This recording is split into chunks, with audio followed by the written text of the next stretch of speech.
বিসমিল্লাহির রহমানির রহিম। 2024 সালের জুলাই গণ অভ্যুত্থানে শহীদদের স্মরণে আজকে এই সম্মাননা প্রদান অনুষ্ঠানে সম্মানিত সভাপতি, বিএনপিতে সদ্য যোগদানকারী নেত্রী সেজুতি হুসাইন, উপস্থিত আমন্ত্রিত অতিথিবৃন্দ, যাদের জন্য আজকে আয়োজন সেই শহীদ পরিবারের সদস্যবৃন্দ, বিএনপি অঙ্গ সংগঠনের বিভিন্ন পর্যায়ের নেতৃবৃন্দ, সুধীমণ্ডলী, আসসালামু আলাইকুম। অনেক কথা বলা হয়ে যাচ্ছে, আমি সেই সব স্মৃতিচারণ করবো না, কারণ এদের কাছ থেকে শুনেছি, আমাদের দলের নেতৃবৃন্দের কাছে শুনেছি। আমার কাছে কিছু দাবি আছে, সেটা আমি 2-3 মিনিট বলে শেষ করতে চাই। 1 নম্বর হলো, এদের একটি অন্যতম দাবি হলো যে মামলা হয়েছে, মামলাগুলো তো এখনো তোড় জোরে চলছে না, এগুলা দ্রুত বিচার কাজ শেষ হওয়া দরকার। তাদের দ্রুত তাদের রায় চায়, ফাঁসি চায়। যে একটি মামলা হয়তো হয়েছে, কিন্তু বেশিরভাগগুলো এখনো মামলার কোনো রায় হয়নি। সরকার, নতুন একটি সরকার এসছে, এটা নিয়ে সংসদে অনেক আলোচনা হয়েছে, জুলাই মাস চলছে। আমি নিশ্চিত যে এগুলা ব্যাপারে সরকার আন্তরিক, এবং আপনারা সেটা টের পাবেন যে এই মামলাগুলা হয়তো বেশিরভাগ মামলায় এই বছরের মধ্যে রায় হবে, এটা আমিও মনে করছি।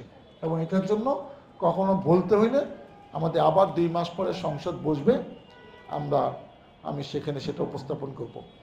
আরেকটি কথা, মহিউদ্দিন ভাই ইয়ামিনে বাবা বলেছেন, উনি একজন ব্যাংকার, এই প্রস্তাবটা আমার কাছে খুব পছন্দ হয়েছে। প্রতিটি শহীদ পরিবারে আলাদা আলাদা গল্প আছে, যেটা অনেকে এখানে বলেছেন, এবং আমি কয়েকটা শুনে শুনে আমার মুখস্থ আছে। আমার কাছে আরও কি একজন ব্যক্তিগতভাবে দাবি করেছে যে আপনি আমাদের বাসায় গিয়েছিলেন, আপনার কাছ থেকে আমরা অনেকেই কম বেশি অনুদান নিয়েছি, এবং আপনি একজন লেখক, একটা স্মৃতি থাকা দরকার, একটা বই থাকা দরকার। আমরা যতজনের তথ্যপত্র সেখানে দিতে পারি, যে সন্তানটি, যে লোকটি মারা গেছে, তার ছোট্ট একটা জীবন বৃত্তান্ত থাকলো, কীভাবে মারা গেল, তার পরিবারে কিভাবে আছে, ওইটা নিয়ে আমরা যতজন লিস্ট আছে যতটা আমরা কালেক্ট করতে পারি। আমাদের কাছে এখন পর্যন্ত সাভার উপজেলায় 71 জন শহীদ সরকার তাদের ডিক্লারেশন দিয়েছে, আরও থাকতে পারে, এবং সেটা যদি তথ্যপত্র ঠিক থাকে সেগুলো অন্তর্ভুক্ত হবে।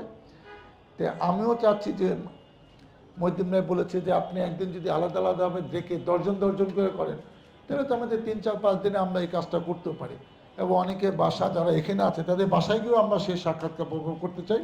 আমি আপনাদের কথা দিলাম যে ইনশাল্লাহ আমি চেষ্টা করব আগামী আগে, জুলাইয়ের আগে এরকম একটা বই যেন আমি লিখতে পারি। আল্লাহ যেন আমাকে সেই তৌফিক দেয়, এই বই লেখা। আর একটা কথা বলেছেন যে দেখেন 52 সালে ভাষা আন্দোলন নিয়ে শহীদ মিনার আছে, 71 সালে নিয়ে আছে, 24 নিয়ে কিন্তু এখনো কিছু হয়নি।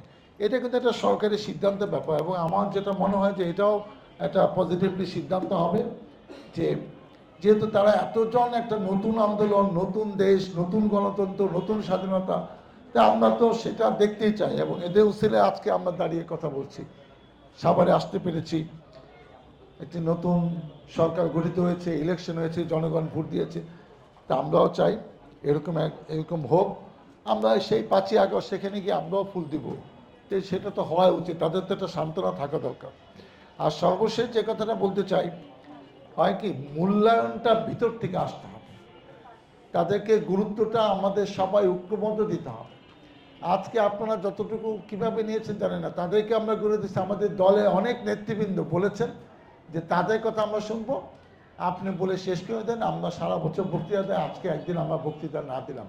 বোধে বলছে যে আমি সিনিয়র নেতৃবৃন্দকে ম্যানেজ করেছি, কারণ মাগরিবের আগে অনুষ্ঠানটা শেষ হওয়াটাই যৌক্তিক, আজকে থাকুক। তো এইরকমভাবে আমরা যদি যখন তাদেরকে নিয়ে কিছু করব, তাদের মূল্যায়নটা তারা যেন বুঝে, এবং আমরা যেন ভিতর থেকেই প্রতিটা নাগরিক, প্রতিটা এলাকা, নেতৃবৃন্দ যদি আমরা এটা করতে পারি, তাহলে সত্যিকার মানে তারা যে কষ্টটা করেছে, জীবনটা দিয়েছে, তখন তাদের আত্মাটা শান্তি পাবে, তাদের পরিবার মনে করবে যে না, আমাদের জাতি, রাষ্ট্র, সমাজ, এলাকা আমাদের মূল্যায়ন করতেছে।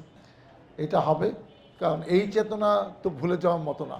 আমরা 71 সালে আমার বয়স 10 বছর ছিল, তখন অনেক কিছু হয়তো আমি বুঝি নাই, কিন্তু এখন তো আমাদের চোখের সামনে সব ঘটনা ঘটেছে। তা আমরা আশাবাদী, আমি বললাম যে জাতি যে জিনিস দেখেছে এটা মূল্যায়ন করবে, অন্তত অন্য কোথাও না হবে, এটা সাভারে আপনাদের মূল্যায়ন হবে। আমি আপনাদের বললাম, আমি যতদিন দায়িত্বে আছি এলাকার জনপ্রতিনিধি পুলিশ এসে আমরা আপনাদের জন্য একটা ছোট্ট আয়োজন, যারা শহীদ হয়েছেন তাদের জন্য কিন্তু এই আয়োজনটা, আপনি কিন্তু ব্যানারে লেখা ছিল আপনারা দেখেন, তাদের জন্য আমরা একটা কেস্ট বাই নেম কেস্ট আছে, এমনি কেস্টে গুরুত্ব থাকে না, আপনার সন্তানের নামটা কেস্টে থাকলে এটা একটা গুরুত্ব আছে। তো সেই কেস্ট এরকম একটা দিব, এবং আপনাদের জন্য একটা আর্থিক অনুদান যে কজন উপস্থিত হয়েছেন তাদের জন্য আমরা করেছি। আপনারা একটু কষ্ট করে আমাদের সাথে এটা সম্পৃক্ত হবেন। সভাপতি বক্তব্য পরে একটা দোয়া হবে, তারপরে আমরা এই পর্বটা করব।